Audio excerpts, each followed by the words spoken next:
Depuis les derniers dimanches du mois de septembre,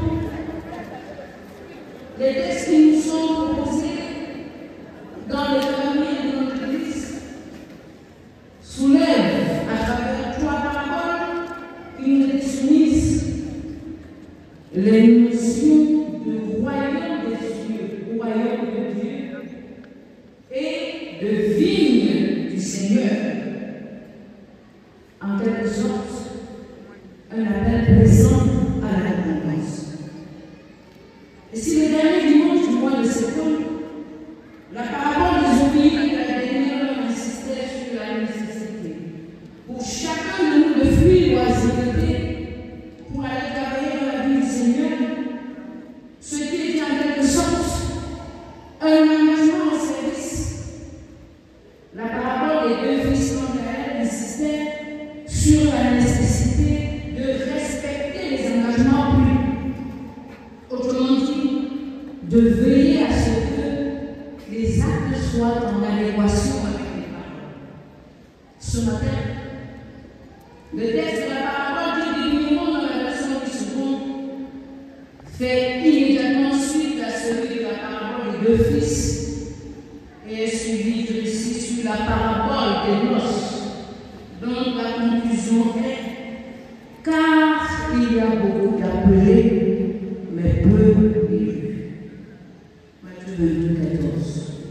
Frères et sœurs, les deux textes que nous avons choisis comme sorte de notre méditation de ce jour, à savoir Isaïe en son chapitre 5, les versets 1 à 7, et les versets 23 à 33 du chapitre 21 de l'Évangile sur la présentation de Matthieu, ont en commun les notions de la vigne du Seigneur, avec des conclusions similaires à présenter toutefois à des degrés différents, ou niveaux différents, ou mieux, à des temps différents que sont le temps pré-messianique, le temps messianique et le temps post-messianique ou post-pascal.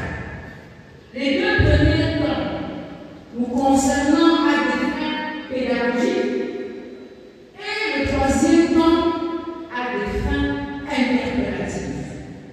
Chacun de ces temps pose à chaque fois une question.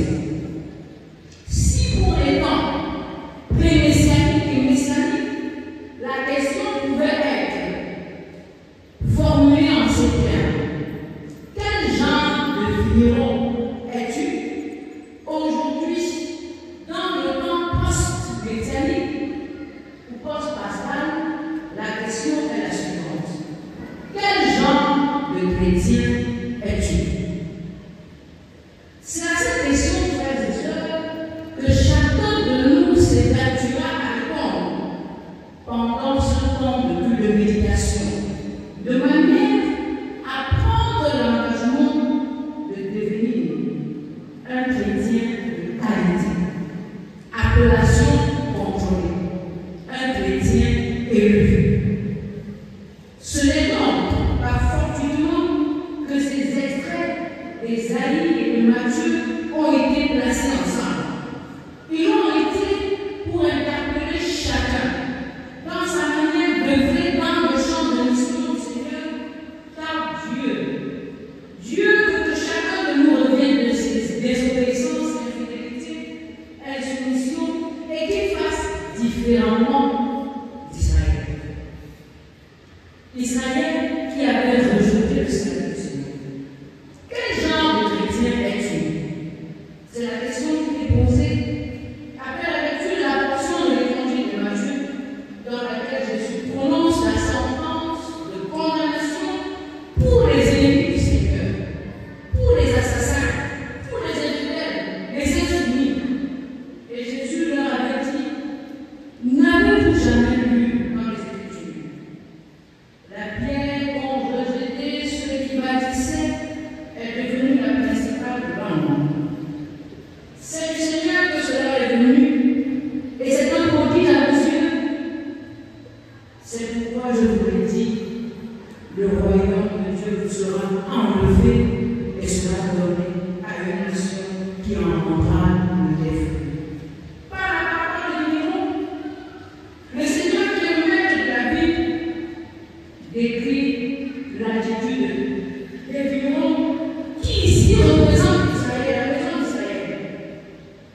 ils ne l'avaient pas fait.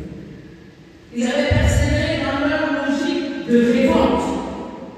Et pourquoi la révolte? Pourquoi le refus répéter les choses politiques? Peut-être que leur revendication était fondée, peut-être que nous en disons rien. Comme quelques-uns des enseignants aujourd'hui qui menacent de payer encore une fois. Peut-être que leur revendication était fondée, comme celle du personnel d'accueil du curie il y a quelques mois. Peut-être que leur revendication était fondée, comme celle de plusieurs ouvriers de l'Église qui pensent que les affectations ont été faites à des chercheuses. Peut-être, chacun peut y mettre ses revendications. Mais toujours est-il que leurs revendications violentes, loin d'être une solution, avaient été une cause de condamnation, un motif de condamnation.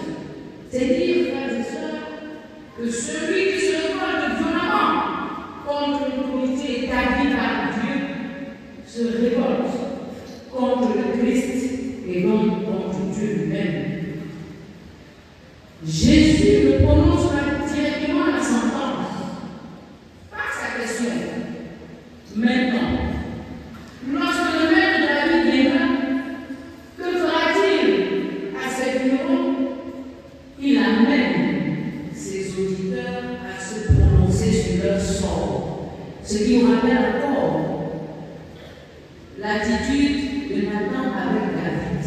Dieu amène quelqu'un à prononcer sa propre condamnation. Et alors ils avaient dit qu'il fera périr misérablement ces misérables et il affermera la vigne à d'autres vignerons qui lui en donneront le produit au temps de la récolte. Oui, frères et sœurs, il y avait 3 appels à la repentance repoussés à chaque fois par les vignerons qui refusaient de reverser le produit de la vigne au maître. Alors aujourd'hui encore, frères et sœurs, rejeter l'appel que le Seigneur lance. Frères et sœurs, lorsqu'on cultive un champ, on doit pouvoir en récolter des fruits. Lorsqu'on cultive, si on travaille pour un maître, on ne se paye pas soi-même. On laisse le produit du travail et on attend le salaire. De même, lorsqu'on travaille dans le champ de mission du Seigneur, on doit pouvoir produire de bons fruits. Ceux de la repentance est le fruit de l'esprit. Un arbre qui ne produit pas du fruit est maudit et coupé pour être jeté au feu. Un chrétien qui ne demeure pas connecté à Dieu, qui se retranche de lui, n'est bon que pour la gêne. Confère Jean 15, 5 à 6. Et c'est à l'occasion du rejet du Fils de Dieu par Israël que les autres nations sont entrées dans le projet de salut du Seigneur. Et que ceux qui se sont engagés à la suite de Jésus-Christ sont devenus des chrétiens. Chrétiens qui doivent produire les fruits de leur attachement à Dieu, à son service. Et ces fruits sont encore le fruit de l'esprit, tel que l'apôtre Paul nous en parle dans la Sainte Écriture. Si donc, avec le prophète Isaïe, la sentence avait été prononcée pour Israël,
avec une application dans Romains 12, verset 6 à 8.